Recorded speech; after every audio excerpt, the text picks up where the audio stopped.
Salam, Bapak Ibu yang diberkati Tuhan. Bertemu kembali dalam penjelasan pelajaran firman Tuhan hari ini, Minggu, tanggal 22 bulan Februari tahun ke-2026.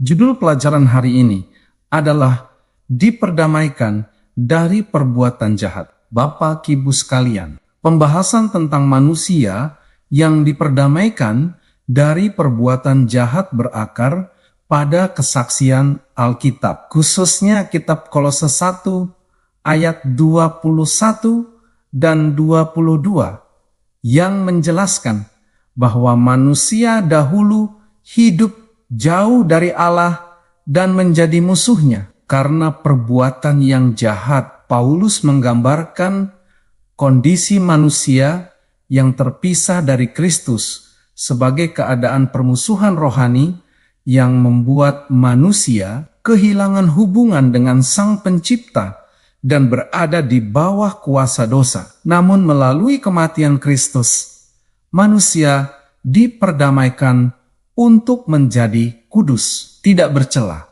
dan tak bercacat di hadapan Allah.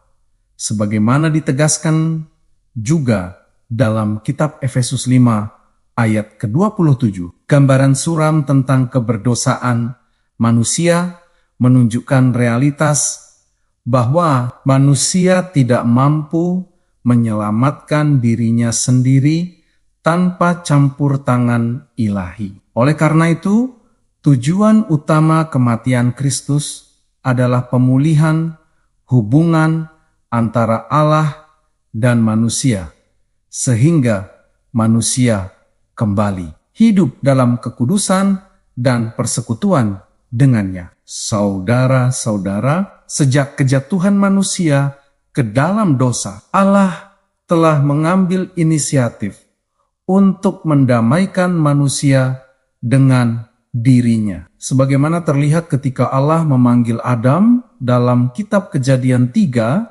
ayat 9 dengan pertanyaan, "Di manakah engkau?" Pertanyaan ini menunjukkan kasih Allah yang aktif mencari manusia yang tersesat dan tidak membiarkan ciptaannya binasa dalam dosa. Bahkan sejak awal Allah telah merancang rencana keselamatan melalui janji Injil mula-mula dalam kitab Kejadian 3 ayat 15, yaitu kemenangan atas kuasa iblis melalui keturunan perempuan. Kasih Allah yang mencari manusia menegaskan bahwa pendamaian bukanlah usaha manusia mencapai Allah, melainkan usaha Allah menjangkau manusia. Dengan demikian, inisiatif keselamatan sepenuhnya berasal dari kasih karunia Allah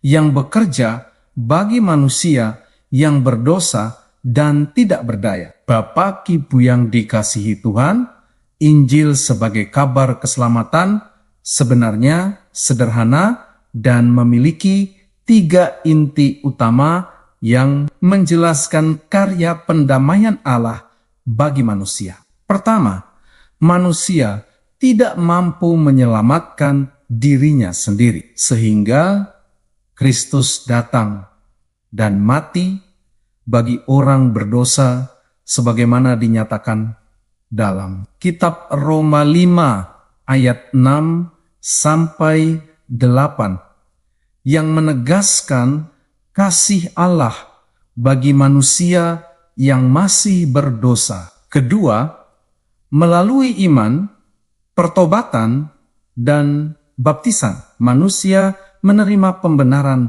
dan dibebaskan dari hukuman dosa, seperti dinyatakan dalam kitab Roma 5 ayat 9 sampai 11 dan kitab Roma 6 ayat 6 sampai ke 7. Ketiga, orang percaya mengalami kehidupan baru melalui kesatuan dengan Kristus, menjadi ciptaan baru dan hidup oleh iman, sebagaimana dijelaskan dalam kitab 2 Korintus 5 ayat 17-21, dan kitab Galatia 2 ayat ke-20.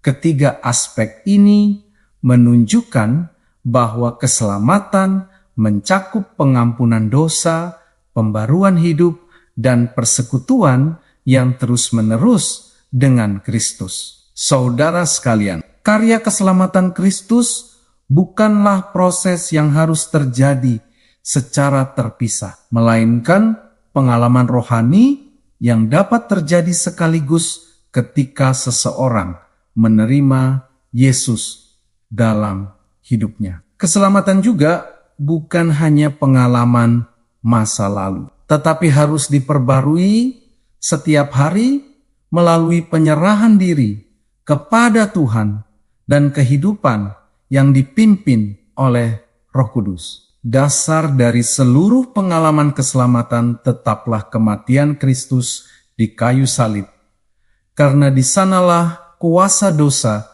dikalahkan dan hubungan manusia dengan Allah dipulihkan. Injil menjadi nyata ketika orang percaya menyadari kondisi hatinya yang berdosa dan melihat kebutuhan mendalam akan pengorbanan Kristus. Oleh sebab itu, refleksi diri terhadap karakter dan kehidupan pribadi menolong manusia memahami betapa pentingnya salib sebagai pusat keselamatan dan perubahan hidup. Saudara terkasih, sebagai kesimpulan pelajaran hari ini bahwa manusia yang hidup jauh dari Allah berada dalam keadaan permusuhan rohani akibat dosa, tetapi melalui kematian Kristus, manusia diperdamaikan dan dipulihkan menjadi kudus di hadapan Allah.